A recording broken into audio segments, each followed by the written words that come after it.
We are back. Welcome to another episode of The Sports Junkies on Santa Cruz Community Television. I am Thomas Walter, and I've got the rest of the starting rotation here with me. David Frias, Ben Baker, and Alex Simon. And we are today going to preview the 2013 National League of Baseball, of course. Yes. We already did the American League. It's time to preview the National League. Quick recap of 2012, of course.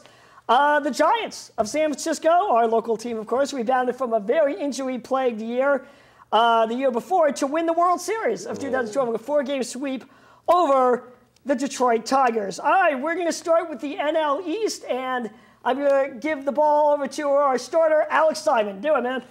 Thank you, Thomas. In 2012, the Washington Nationals finished with the best record in all of baseball and won the National League East with 98 wins.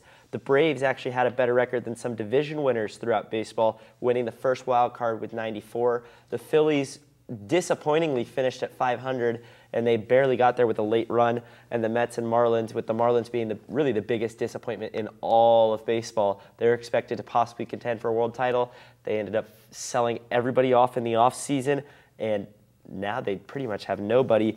And going into 2013, the Nationals are going to try to repeat with Steven Strasburg finally off his innings limit that he had last year and hoping for a full and legitimate Cy Young candidate-like season. The Braves made some interesting moves. The retirement of Chipper Jones kind of keeps a hole at third base, but they added both Upton brothers. They signed B.J. Upton and traded for Justin Upton. And it kind of causes a very, very legitimate young outfield with Jason Hayward already there. And the Phillies have retooled, kind of hoping to get healthy. They want to really make this be a 3-horse race in essence. And I'm actually starting with Thomas here. Does Roy Halladay being healthy make the Phillies the contender for a 3-horse race possibly? You know, I think it does. I think there are two things that make the Phillies contenders again this year. One, yes, a healthy Roy Halladay. A lot of last year he was hurt. The pitching, the rotation suffered. Really, they were middle of the pack offensively too. But, Cliff Lee, for example, pitched great. He just never won. He never won. He didn't win his first game till June? I mean, it took him forever. So the pitching staff was really hurt by Halladay's injury. And he's 35. He's trying to bounce back, but he had a rough spring training. But if he can come back and be healthy, the Phillies once again do, along with Cole Hamels and Cliff Lee. That's another great top 3 of the rotation once again, and definitely makes the contenders again in this division. The other thing I would say is an offensive pick that they made in Michael Young. Now, last year I did say that I was worried that the Phillies run was coming around because they were getting older. And that's still the case for most of their lineup. But Michael Young is versatile. He can play multiple positions on the infield. We've seen what he can do in Texas and Philadelphia's Hitters Park as well. So I think that'll add some pop and some punch to that Philly offense. So I think Halladay healthy and Michael Young being in the lineup, those two things make the Phillies contenders again. Because remember, they were in the wild card race till the very end last year, really. Yeah, they did finish at 500, which wasn't that far off the pace. They made a late run, like you said. The real question then just becomes, will Halladay be healthy? Right. I kind of would agree with Thomas, and I think everybody will agree that if he's healthy as their ace, it will make things a little more interesting in terms of the race. It's just, and Dave, I'll say here, is Halladay going to be healthy? He doesn't seem like it through spring training. I don't know. That's a tough question right there. I think Cole Hamels is the ace for the Phillies, first of all, and I think if Halladay could come back to form, I don't know if he's going to be Cy Young. I don't know if he has the stuff for Cy Young maybe anymore, but he could give you at least over 10 wins. And I think the Phillies as a whole, if they stay healthy throughout the whole year, 162 games, then they're the veteran team of this division. And then they could use that experience to contend again. But I have question marks if the Phillies could stay healthy throughout the season and contend come August and September. The thing is, we all got to remember, we were talking about Halladay's injuries, but also the way he pitched. He had his worst season since 2000. Yeah. When he was with the Blue Jays, he had a 10-point, he had an ERA of 4.49, which wasn't as bad as his worst ERA, but it was still bad for Roy Halladay. He's pitched over 2,600 innings in his career. You got to wonder also if that's starting to catch up to him. Oh, sure. That's a long time to be pitching and a lot of innings too long. but I think he's going to be okay. And this is one of the best rotations in baseball still. Absolutely. Hamels, and Halladay together, that's a trifecta right there. And the rest of the rotation's not that bad either. The question, though, you said they could be one of the better ones in baseball. I'm actually going to ask Dave, do you think it's the Nationals that have the best rotation in baseball, best pitching staff in general, actually, in baseball? I would say yes. I would say yes. I think it's the Nationals. You know, they had a phenomenal year last year, and they were just close, so close to making it to the NL Championship. And I think starting with Strasburg and Gio Gonzalez, probably the top right-handed and the top left-handed pitchers in the National League. I mean, it's hard to argue right now that it's their time, and they're young. And I think Washington, I would say, to answer your question, I would say yes as of this moment right now. Lost Detweiler. Right, and not only that, they added really good depth at both ends of their rotation. Starting, they added Dan Herron as their fifth starter. Wow. And they picked up Rafael Soriano to be their closer. Now you have a guy in Tyler Clippard that's going to be throwing 7th-inning games. And he would close for over half the teams in Major League Baseball. He would probably close, and he's going to possibly be their 7th inning guy. Exactly, as Drew Storen moves to the setup role as a former closer. You know, and that's the thing. In another show we did, we were talking about, you know, Mario Rivera and the Yankees, and I said this to Alex the other day. I couldn't understand why the Yankees, if you know it's Rivera's last year, let Soriano go after the year he had for them replacing Rivera. So the Yankees' loss is definitely the Nationals' gain. Absolutely. Oh, absolutely, yeah. And so the sad part about this division is looking at where the bottom was last year and how bad it could be this year with the Marlins. And Ben, I'm going to make you Bud Selig. Why do you approve, or what are you going to do with the Marlins? How are you going to how would you handle this situation with the Marlins? I'd say, honestly, I'd remove them from the league and put all the players back in the talent pool.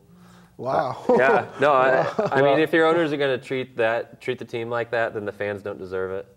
The fans don't deserve it. They deserve better. Right. Well, I think, I mean, obviously you can make an argument, okay, that's it. Because the Marlins, like I'm sure Ben, when we all know, and Ben is probably thinking this is, you know, Jeffrey Loria is not the first owner of the Marlins to do this. Wang Zenga did the big fire sale after they won the World Series in '97, and then they did another fire sale in 2003 after they won in 2003. So, you know, there's an argument for get rid of the Marlins, but I don't think you can realistically do that, especially after you made the big thing to move the Astros to the AL to have 15 teams. Well, you're going to make it uneven again. Yeah. To me, I think if I was the commissioner, what I would do, honestly, I'd force Loria to sell. Yeah, you either and maybe also move the team. Well, you can't move the team. Well, they just built a new stadium. You're right. Ballpark. But at least Loria has got to be out as owner. And I mean, that's ridiculous. They're not going to force one of their own out. The only thing that Bud Selig should do, and really what you would hope would be public justice, would be to fine Loria for clear and blatant misleading of information to the Miami public, because he forced a lot of public money out of the people of Miami-Dade County in South Florida. He forced a lot of money out of their hands to build this ballpark with the promise that they were going to field competitive baseball teams year in and year out. That's why I say get rid of Loria, because it's bad for baseball. Right, but it's horrible for baseball. It's very unrealistic that the owners will force out one of their own. The only thing that I could see Selig doing realistically would be to try and force at least Loria to pay some money back to this community, even in major fines. And Dave, did you hear, by the way, I don't know if you guys heard this, the Marlins are now considering suing a couple of their season ticket holders for not renewing. They had a 2-year contract for season tickets, and now they want to get rid of they want to cancel their tickets because they're like in the front row, and they made the railing a little higher. I looked at it on the internet. I could still see easily. You know, but so the fans are getting rid of the tickets, and the Marlins saying, no, you had a 2-year commitment. Yeah. You know, you're paying for your seats. I mean, so now they're suing their own fans. To me, I mean, come on, Loria's a joke. Yeah. He's a joke. I would lean on Tom saying that. You got to at least get the owner out of there. I mean, it might be unrealistic, but you got to the organization, they always come up with great talent. You know, they still have Stanton there, Giancarlo Stanton there. I mean, somehow they always have these great talented players, and then they're on the cusp, and then they've already won 2 World Series in their history, but then they just keep blowing the team up. I mean, so I don't know what's the deal. They got a new stadium as well, and yet they still have the same issues. It's unfortunate because there are cities that are thriving for baseball. the Marlins aren't moving for at least 25 years now because of Miami's new ballpark. And it really is the saddest thing that we have in baseball right now. As we wrap up the NL East, I'm going to flip it over to Dave, who's got the Central for us. So, Dave. Two-handed. Always catch Strike! Two hands to catch. And so now we move on to the National League Central. And last season, the Cincinnati Reds under Dusty Baker, they took the division, followed by the St. Louis Cardinals, who ended up going to the championship game. And then let's see. Let's look at the. I got interrupted here. It was a deal, but the Braves were in third, and then followed by the Pirates and Cubs and the Astros. And so let's look at the storyline. The Cardinals are facing a season without big loss with Chris Carpenter and Rafael Furcal. The Pirates continue to improve each of the last couple of seasons. As they try to break their streak of over 20 seasons, finishing under 500. This division is no longer the largest in baseball as the result of the Astros departing to the American League. So let's start with some questions here for this coming season. We'll start with Alex, I believe. Do you think the Cubs have a realistic shot at finishing near 500?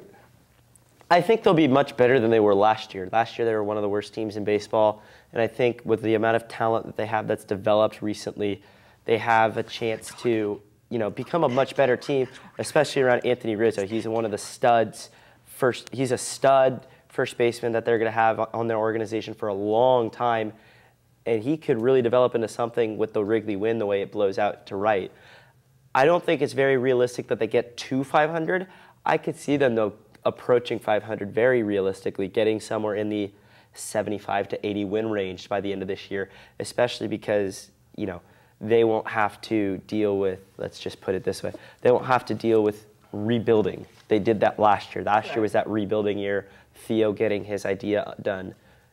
I think this year will be a year where you start to see pieces falling into place, pieces doing better this year than they were. And I think not at 500, but close. And they do have Nate Scherholtz starting in right field for the Cubs. Good defense in right field, yeah, definitely. Hope we wish him well with the Cubs. Yeah. How about you, Thomas? Yeah. Are the Reds and Cardinals the only two realistic contenders in the NL Central? No. And one of the main reasons, I'm going to say that is, one, I think the Brewers have also got to be mentioned simply because they have one of the best offenses in the National League. Even after losing Prince Fielder, they went off. They were still among the top 5 in offense last year, and that is a very good offensive Central Division with the Cardinals and the Reds, both having very good offense as well. But I think what really also makes them contenders is that they just signed Kyle Lohse. They just did that very recently. I think that really helps out their rotation. Their pitching was a bit of an issue last year. I don't think they're quite in the category of the Reds and the Cardinals yet in terms of pitching, but I think the signing of Lohse, especially since he knows the division so well, he's with the Cardinals last year and had his best season, will help their rotation and make them legitimate contenders along with that offense. I agree with you on the Lohse pickup. I don't know if it's going to be that major because he won't get started right away. You don't know. He hasn't pitched against the big league talent. He may take a full month or so to get into, finally getting back into his big league mode. It may take him into May, maybe even June, possibly, to get back into throwing like a big leaguer. It is a long season, but that's also a lot of starts. That's probably about 10 starts that it could take for him to be throwing at the level that they would hope that he could throw it at that ace level. I agree, they will be a contender. I just don't think that they're at the level that the Reds, I'd even put the Reds at a good notch ahead of the Cardinals because they are returning some phenomenal talent. That rotation, especially now that they moved Chapman back to the bullpen, which was announced recently, they were considering him as a 5th starter. They decided against it. Very wise of them. Well, he wanted to be a closer, right? Too. And now with him as a closer, they have one of the best back ends of the bullpen, and they still have a very solid starting rotation, and that team can hit in that ballpark. That's a hitter's park, and yet they still have the pitching that pitches well in it. They could be one of the best teams in baseball. I definitely agree with you that the Cardinals and Reds are still on odds above the Brewers, but I think the Brewers will be one more question here. I'll give it to Ben. Is this the year the Pirates get over the 500 mark for the first time since 1992? Well, they started off really hot last year, and then they cooled off.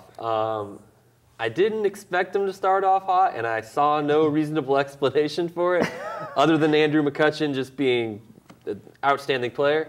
Honestly, I don't think so. I mean, I don't see any reason to. They were pretty close last year. Them. McCutchen, MVP candidate. Well, it just came as such a surprise, and I didn't see anything to really validate it. I think the Reds and Cardinals are two of the best teams in the entire league and should, again, be very dominant. And I think the Brewers are enough to, if you're looking at what's now only a 5-team division, it's Reds, Cardinals, Brewers, and then if, you have to think that's the lower half of the division. I just don't see the Pirates making a real strong push. It could happen, but, if I was to guess one way or the other, I'd say below 500. And I think, the Pirates, like I mentioned in an earlier show when we did the American League, the Royals are, continuing to make progress and continuing slowly to get there. And I mean, it's not just last year last year they were in first place for a good portion of the first half. But, the year before that, 2011, they got off to a pretty good start too, and we're also in first place for a while before falling off. So I think that, the Pirates are taking steps, but I think Ben you have an excellent point about how tough this division is with the Brewers, Cardinals, and Reds, and, the good teams in the East that they have to play. So I think they did win 79 games last year. So I think they're moving up. It is going to be tough. I think they can do it, but I'm going to take a wait-and-see approach on this one. I say they do. Okay. For two big reasons. The trade that they made to get rid of Joel Handerhan, while yes, he was a great closer, sending him to the Red Sox and the pieces they got back is going to be major because now you let your bullpen, they have a really good bullpen. And even when you lose your closer, Jason Grilli is going to step in, and he will perform very well this year for them. And the other one, I mentioned it on the AL show, the acquisition of Russell Martin at catcher is going to be massive because he's a legit out of the backstop. He can bat 5th or 6th in this lineup behind McCutchen.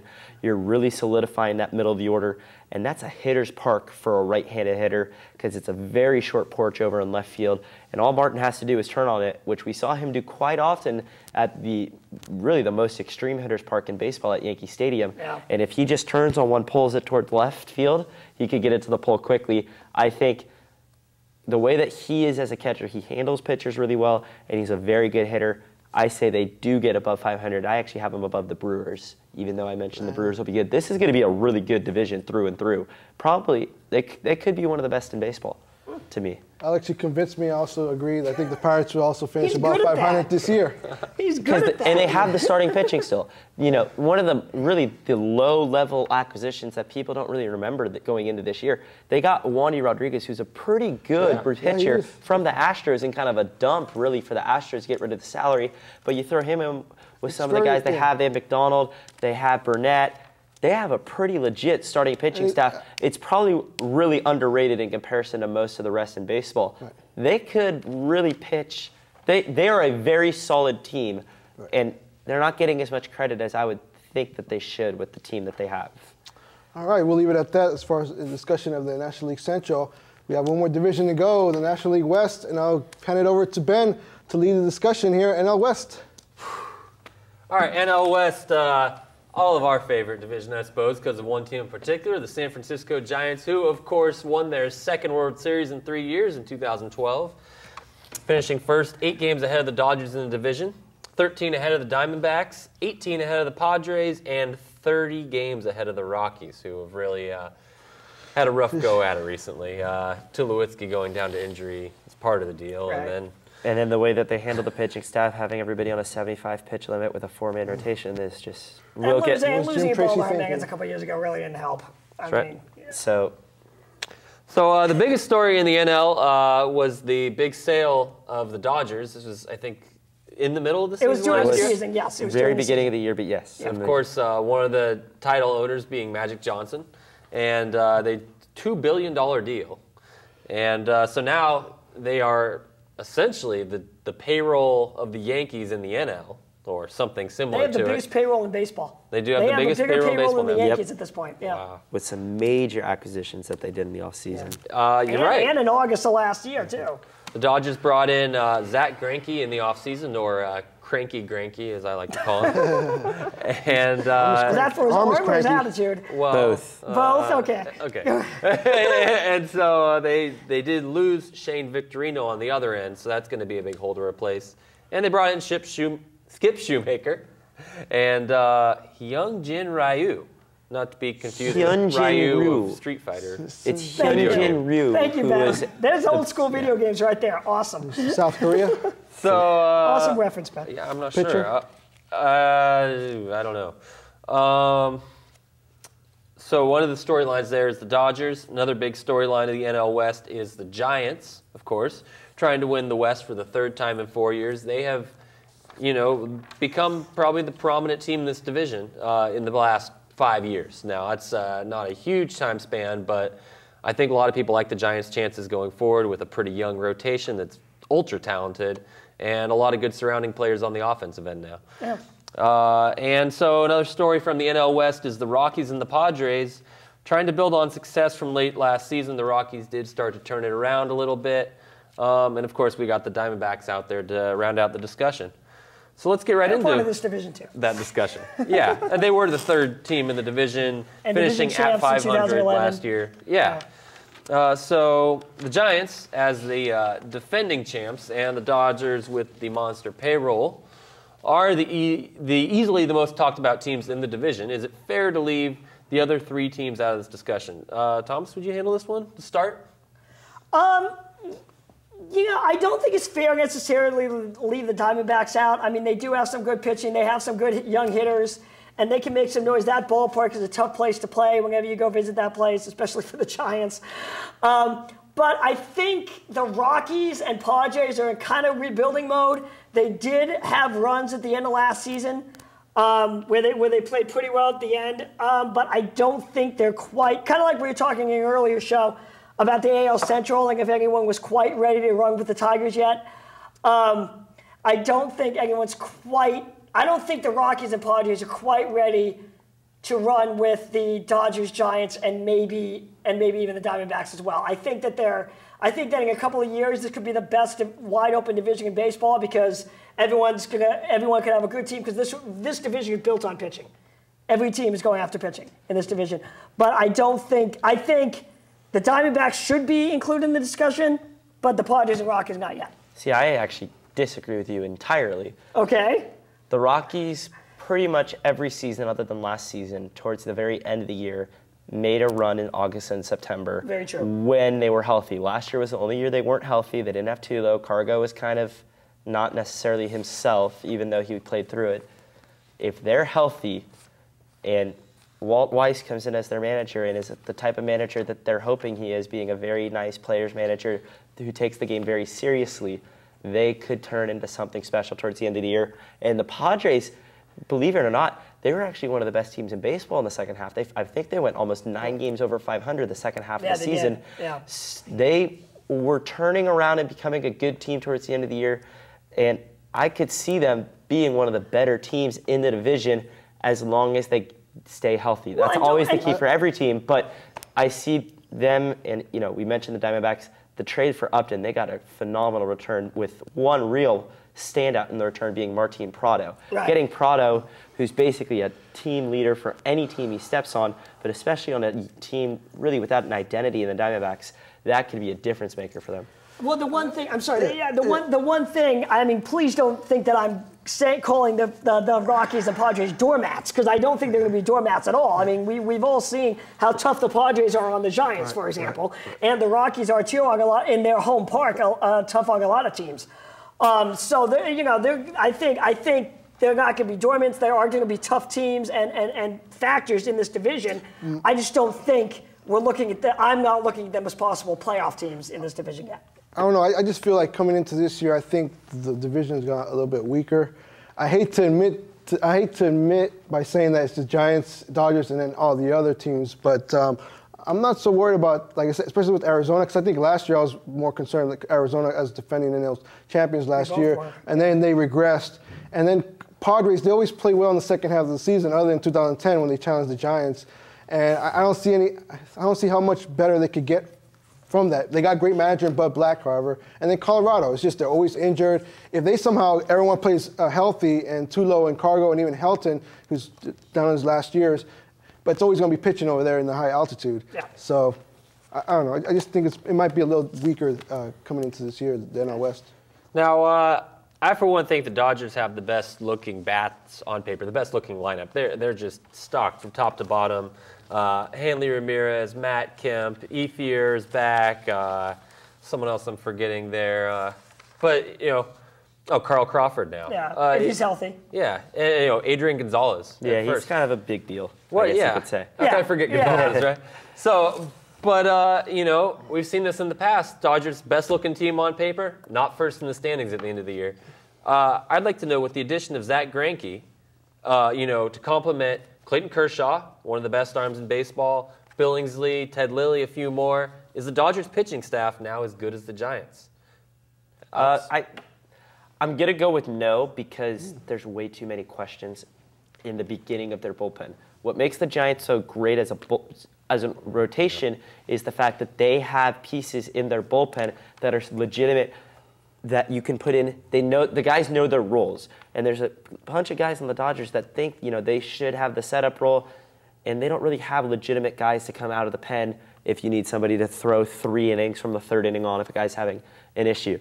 You don't know how Rue's going to come from Korea and do. You don't know if Greinke's going to be healthy. You don't even know who your 5th starter is yet, even if you have guys that are 5th starters. You don't even know who your 4th starter is, really. You just know Kershaw, Greinke, and Rue are going to be the top 3, and Beckett's going to be in there probably at 4. But again, you don't know legitimately how your rotation's going to set up, and I think the bullpen is what puts the Giants just ahead of them. Well, and Alex, you and I were discussing this the other day. I think you could also, split it up.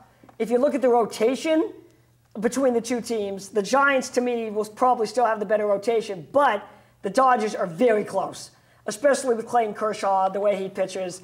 I think that the Giants and Dodgers rotations are very close together, although I still give the Giants the slight edge. Bullpens, I agree with Alex. Giants.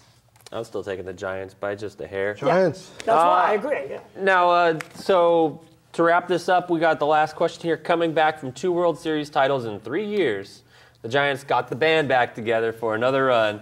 As good as this team is, what is the one weakness that could prevent them from repeating as NL West champs? Dave, you want to take this one? I'll take that one.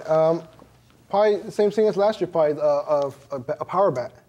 I think, you're going to have in left field Blanco and possibly Torres out there. Yeah. And eventually, I think the Giants, maybe they're playing, for the midseason. The Giants, Brian Saban always likes to do this midseason, make a trade. And maybe this time they'll actually get a power bat in the middle of the season. But right now, I think that's still going to be a slight weakness coming into this year. Dave, I as much as I'd like to see a power bat, the Giants have had one at different times each of the past 2 years. They had Beltran for part of 2011. They had Cabrera last year. Right. They didn't need him. They won. Cabrera got suspended. They got to the playoffs. They won the World Series without a power bat. In that ballpark, they don't need a power bat. To me, the big thing that will keep this team from repeating is what we saw in 2011, injuries. Because what I'm worried about, and I was worried about it last year, is the depth on this team. They do not have a lot of depth. They do not have a lot of guys who are solid. You can plug in if, say, Scudero goes down.